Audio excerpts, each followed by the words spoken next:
Bismillahirrahmanirrahim. Assalamualaikum warahmatullahi wabarakatuh.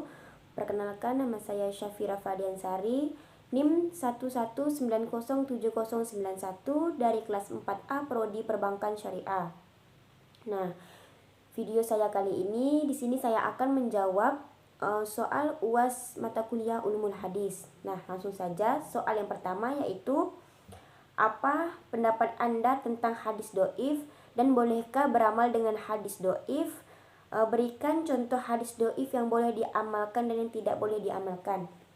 Baiklah, langsung saja. Di sini hadis doif itu ialah tidak memenuhi kriteria penerimaan hadis ataupun sifat-sifatnya yang tidak memenuhi kriteria hadis sahih atau hadis hasan. Nah, hadis doif ini dinilai sebagai sumber hadis yang paling lemah. Oleh sebab itu, ulama berpendapat bahwa hadis doif sebaiknya tidak dijadikan sebagai dasar pengamalan hukum Islam karena sifatnya lemah. Nah, sebagian ahli hadis di dalam kitab-kitabnya, mereka memperbolehkan mengamalkan hadis doif yang derajatnya lemah, kelemahannya ringan. Nah, hadis doif ini dinilai sebagai sumber yang paling lemah. Oleh sebab itu, yang pertama, tidak didapati satu dalil pun untuk yang memperbolehkan mengamalkan hadis doif ini walaupun derajat kelemahannya ringan. Nah, yang kedua, pendapat tentang bolehnya mengamalkan hadis doif ini munculnya suatu bid'ah. Maka setiap amalan atau doa yang tidak berdasarkan hadis sahih menurut ulama hadis itu, amalan tersebut adalah bid'ah. Setiap ketetapan hukum tidak boleh berdasarkan hadis doif, tetapi harus berdasarkan hadis sahih. Nah, apabila hadis doif ini dipakai dalam suatu hal, yaitu fadhilul amal, yaitu keutamaan amal. Nah, pendapat yang mengatakan bahwa hadis doif itu diamalkan dalam fadhil amal itu pun merupakan suatu pendapat yang bertolak belakang antara awal dan akhirnya. Nah, kalau jawaban kita terhadap berdasarkan hadis doif, berarti kita itu menetapkan suatu hukum berdasarkan hadis doif. Padahal menetapkan suatu hukum berdasarkan hadis doif itu ditentang oleh orang yang memperbolehkan mengamalkan hadis doif dalam fadhilul amal. Nah, kalau sedangkan jika kita memberikan atau mengamalkan berdasarkan hadis yang sahih, maka buat apa kita mengamalkan hadis doif tadi? Nah, sebab ada atau tidaknya hadis doif adalah sama saja, sama sekali tidak ada pengaruhnya. Nah, jadi menurut saya lebih baik untuk menjawab atau mengamalkan hadis itu sebaiknya menggunakan hadis-hadis sahih saja, karena sudah tentu perawinya siapa, sanadnya siapa. Jadi tidak perlu menggunakan hadis doif lagi. Nah, selanjutnya untuk pertanyaan yang kedua. Apa perbedaan hadis matruk, hadis mungkar, hadis maudhu, serta hadis majhul? Jelaskan semuanya dan berikan contoh hadis maudhu.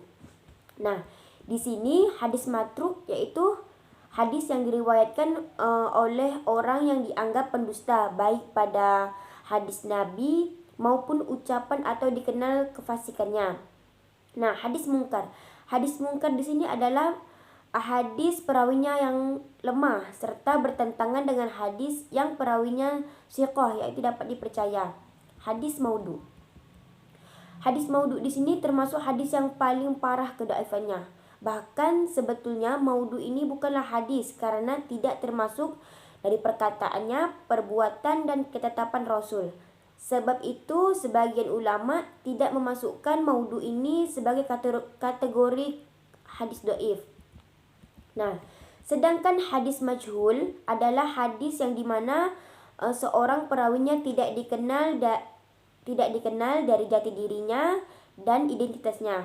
Maksud di sini ialah hadis yang di dalam sanadnya terdapat seorang rawi yang tidak dikenal jati dirinya atau tidak dikenal orangnya, akan tetapi tidak juga dikenal dengan identitas, sifat-sifat keadilannya dan kedabitannya. Nah, contoh hadis maudhu di sini yaitu Hadis yang pertama yang dibuat oleh Ma'mun ibnu Ahmad.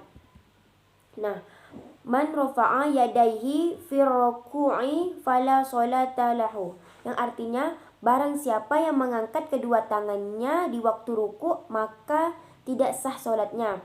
Hadis maudhu ini digunakan sebagai dalil pijakan oleh Muhammad bin Akasya, seorang pengikut fanatik mazhab Abu Hanifah, menegur pengikut mazhab yang lain yang mengangkat tangannya sebelum dan sesudah ruku pada saat dalam sholat. Nah, yang ketiga itu, soal yang ketiga itu, apa perbedaan antara hadis sahih li ghairihi dan hadis sahih li zatihi? Berikan masing-masing contohnya.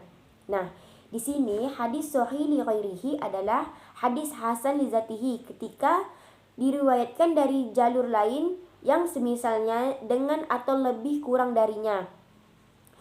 Hadis ini hadis sahih li ghairihi karena kesahihannya tidak berasal dari sanad pertama itu sendiri, namun kesahihannya itu berasal dari penggabungan riwayat dari penggabungan lain darinya.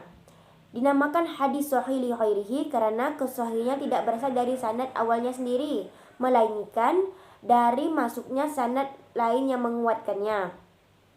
Nah, hadis sahih li ghairihi ini lebih tinggi tingkatannya dibandingkan hadis hasan li zatihi dan lebih rendah dari hasan li zatihi. Nah, contoh hadis yang diriwayatkan oleh sabda Nabi SAW yang berbunyi,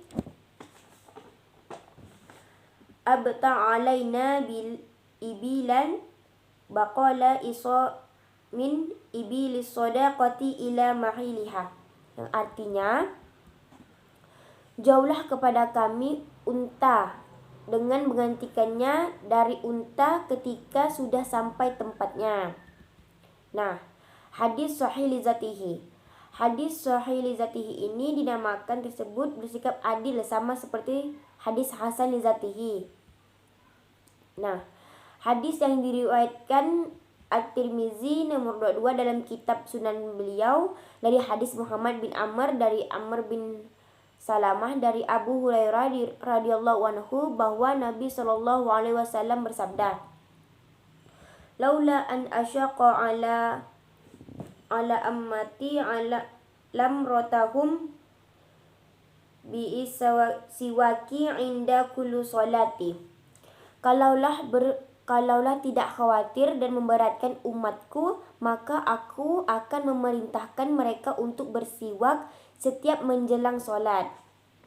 Nah, selanjutnya untuk soal yang keempat, di sini yaitu pertanyaannya, apa perbedaan hadis munqati, mudal, mu'allaq, mursal dan muadalas? Nah, yang pertama hadis mu'allaq. Hadis mu'allaq yaitu yang di dalam sanadnya terdapat satu rawi atau lebih yang gugur secara beruntutan.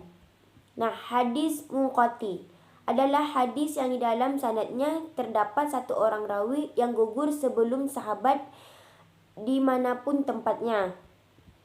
Nah, yang ketiga hadis muadal adalah hadis yang di dalam sanadnya terdapat dua orang rawi atau lebih yang gugur secara berturut-turut. Dijelaskan bahwa hadis mursal adalah keadaan di mana seorang tabi'in besar yang berjumpa dengan sekelompok sahabat mengatakan bahwa Rasulullah SAW mengatakan ini atau Rasul melakukan hal ini. Sedangkan hadis muadalas adalah apabila seorang periwayat meriwayatkan hadis dari seorang guru yang pernah ia temui, ia dengar darinya. Tetapi hadis yang diriwayatkan itu tidak pernah ia dengar darinya. Sedangkan ia meriwayatkan dengan ungkapan memandang makna, mendengar seperti dari atau ia berkata. Nah, baiklah, mungkin itu saja yang saya dapat jawab dari 4 soal. Kurang lebihnya saya mohon maaf. Wassalamualaikum warahmatullahi wabarakatuh.